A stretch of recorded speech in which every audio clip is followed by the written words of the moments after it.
The era of supersonic travel is upon us, or very nearly. This is Concorde 002 returning home to London after the most ambitious sales tour it's yet attempted.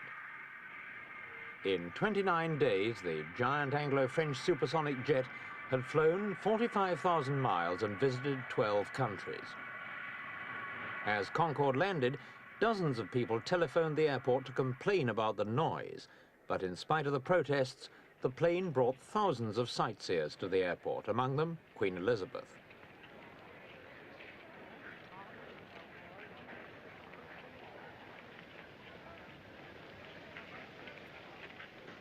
As a pre-production model, 002 is not officially approved transport for a British head of state, and so the Queen has yet to make her first flight in it. Other members of her family have already done so, and Prince Philip has even piloted the plane.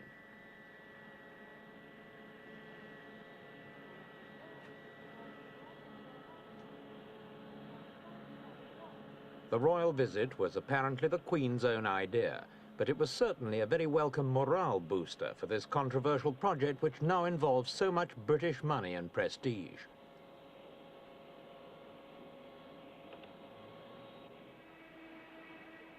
When Britain and France first started work on Concorde nearly 10 years ago, it was thought that total development costs would be something like £150 million sterling to be shared between the two countries. But producing a plane of this complexity as a joint venture in production centres 800 miles apart proved more difficult and expensive than had been expected. Latest estimates put development costs at around £1,000 million sterling. The two governments hope this will be recovered in sales, but Concorde's critics say the amount will have to be written off. In fact, they say the plane is all wrong. Too dear, too small, too dirty and too noisy. Others are opposed to the whole concept of supersonic travel. America cancelled its supersonic transport plane last year, and even now, after 10 years of expensive development, there are people who think Concorde should never be put into service.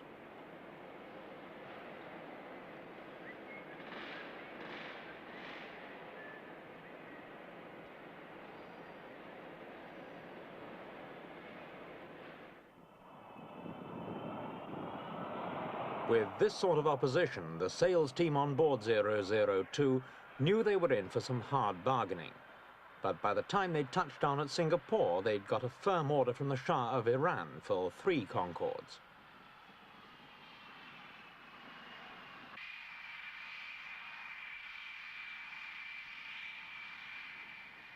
Concorde's main selling point is, of course, speed.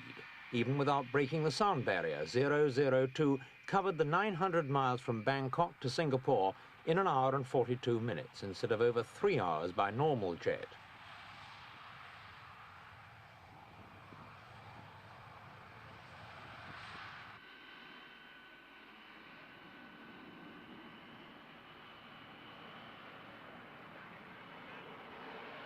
One of the leaders of the sales team was Mr. Michael Heseltine, Britain's Minister for Aerospace.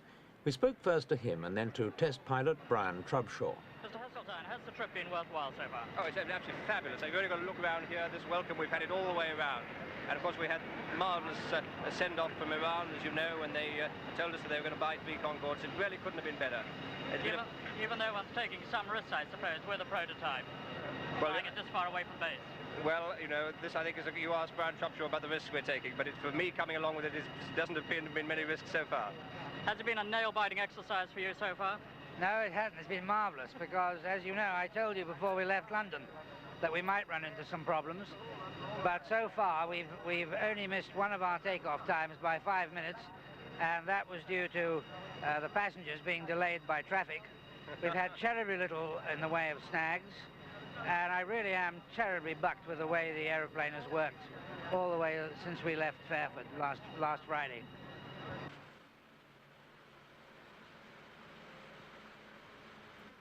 Singapore's national airline has no options on the Concorde yet, but if the plane does catch on, Singapore's position, together with its excellent servicing facilities, could make it the chief supersonic maintenance centre for this part of the world.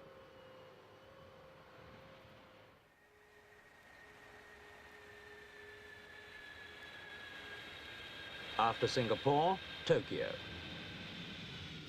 Concorde made the 3,500-mile trip in 2 stages, with a stopover at Manila in the Philippines. Total flying time 3 hours, compared with a normal 7 hours. Tokyo was a vital stop. Japanese airlines have options on 3 Concordes at the moment, and there's a possibility that the airline could end up buying as many as a dozen.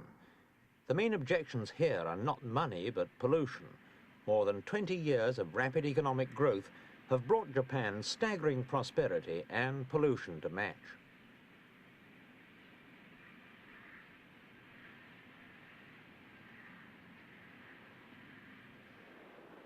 A combination of the climate and the fumes from industry and car exhausts produces a poisonous smog which every year puts thousands of people in hospital.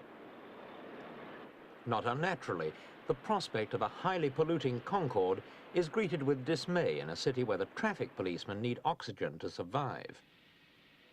002 didn't help matters when it left with the loudest takeoff ever recorded at Tokyo Airport.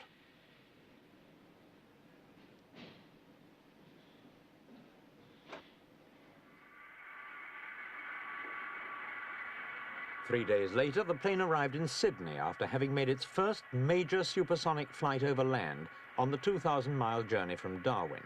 It was greeted by a welcoming committee and a crowd of demonstrators.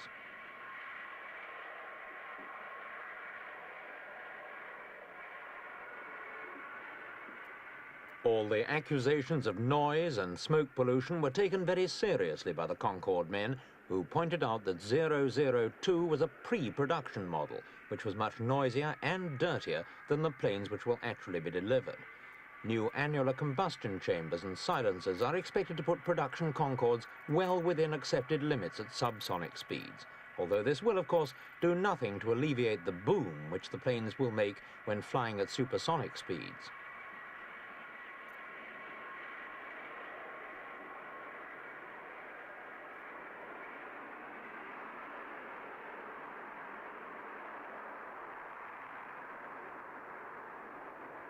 From the demonstrators' point of view, the question is simple.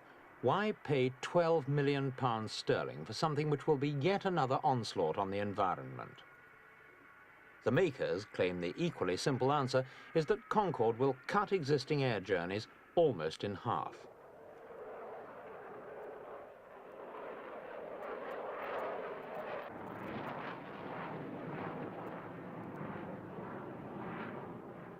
In the end, the trip produced no more firm orders than the 3 Iranian ones, and Concorde flew home with many question marks hanging over its future. A cleaner, quieter version would certainly be more acceptable, but the problem of supersonic flights over land is a long way from being settled, and scientists are still arguing about whether planes flying as high as Concorde would do irreparable damage to the protective layer of ozone in the stratosphere.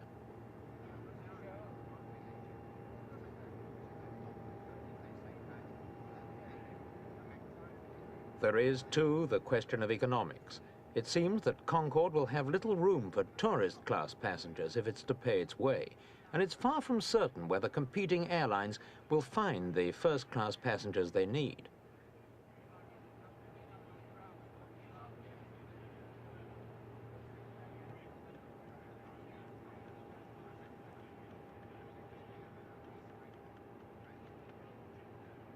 The trip had an intriguing postscript. Members of an anti-Concorde group stood ready with noise monitoring equipment as Concorde left London for its home base.